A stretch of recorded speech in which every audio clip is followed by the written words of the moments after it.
తాళ్లరేవు మండలంలోని చిన్నబొడ్డు వెంకటాయపాలెంలో వెలిసిన శ్రీ బాల విజయ కనకదుర్గమ్మ ఆలయ తొలి వార్షికోత్సవం అత్యంత వైభవంగా నిర్వహించారు. ఉదయం నుంచే ఆలయ ప్రాంగణం భక్తులతో కిటకిటలాడింది. గ్రామమంతా పండుగ వాతావరణంలో మునిగిపోయింది. గ్రామ మహిళలు సాంప్రదాయ వస్త్రధారణలో ప్రత్యేక పూజలు నిర్వహించి అమ్మవారికి నైవేద్యాలు సమర్పించారు. ఉత్సవాల్లో ప్రధాన ఆకర్షణగా ముత్తైదువులు 27 కలశాలతో పవిత్ర జలాలను సేకరించి మంగళ వాయిద్యాల నడుమ గ్రామ వీధుల గుండా ఊరేగింపుగా ఆలయానికి తీసుకొచ్చారు. భక్తి నినాదాలతో గ్రామం మార్మోగింది. అనంతరం వైదిక పండితులు మంత్రోచ్చారణల మధ్య ఆలయ శిఖర సంప్రోక్షణ కార్యక్రమాన్ని నిర్వహించారు.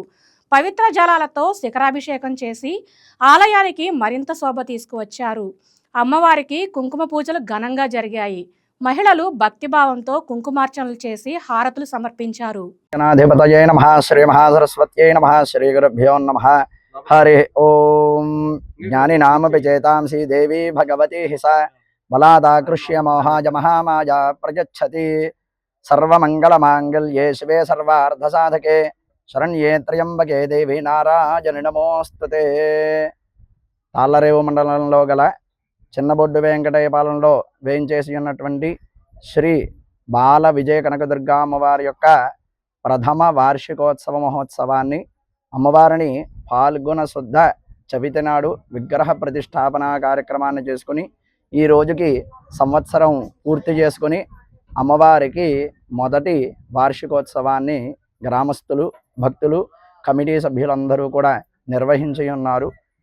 అయితే సమస్తమైనటువంటి అశౌచ జాతాశౌచ ఇత్యాది మాలిన్యాలన్నీ కూడా గుడికి ఆ గాలి అనేది సోకుతుంది కాబట్టి దానిని నివారించడం కోసమై జలాన్ని తీసుకుని కలశాలలో 27 కలశాలను ఏర్పాటు చేసుకుని గ్రామ ప్రదక్షిణ చేసి వచ్చి ఆ కలశంలో ఉన్నటువంటి నీళ్లు శిఖరం మేంచి పోసి అమ్మవారి యొక్క ఆలయము అభివృద్ధికి చెందడం కోసమై అలాగే విగ్రహంలో శక్తి ఇంకా పెంపొందించేటువంటి విధానంలో స్మార్త విధానంగా ఈరోజు ఈ కార్యక్రమాన్ని నిర్వహించడం జరిగింది. మొట్టమొదటిగా గణపతి పూజ, పుణ్యాహవాచనము, మండపారాధన, అమ్మవారి యొక్క హోమము చేసుకుని సుభాషణ్యర్చన ప్రీత అన్నట్టుగా ఆడవారందరూ కూడా గ్రామంలో ఉన్నటువంటి పురవీధులన్నీ కూడా తిరిగి వచ్చి అమ్మవారి సన్నిధానంలో ఆ మహాకుంభాభిషేకాన్ని చేయడం జరిగింది. ఈ రోజున అన్న సమారాధన కార్యక్రమాన్ని కూడా గ్రామస్తులు నిర్వహించి ఉన్నారు. ఈరోజు జరిగేటువంటి ప్రతి కార్యక్రమం కూడా కమిటీ సభ్యులు అలాగే తమ వంతు సహాయ సహకారంగా ముందుకు వచ్చి అందరూ కూడా సహకరించారు.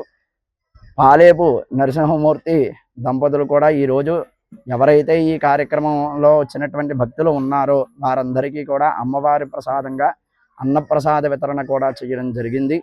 కమిటీ వారు పూజా ద్రవ్యాలు ఖర్చులు పెట్టుకున్నారు.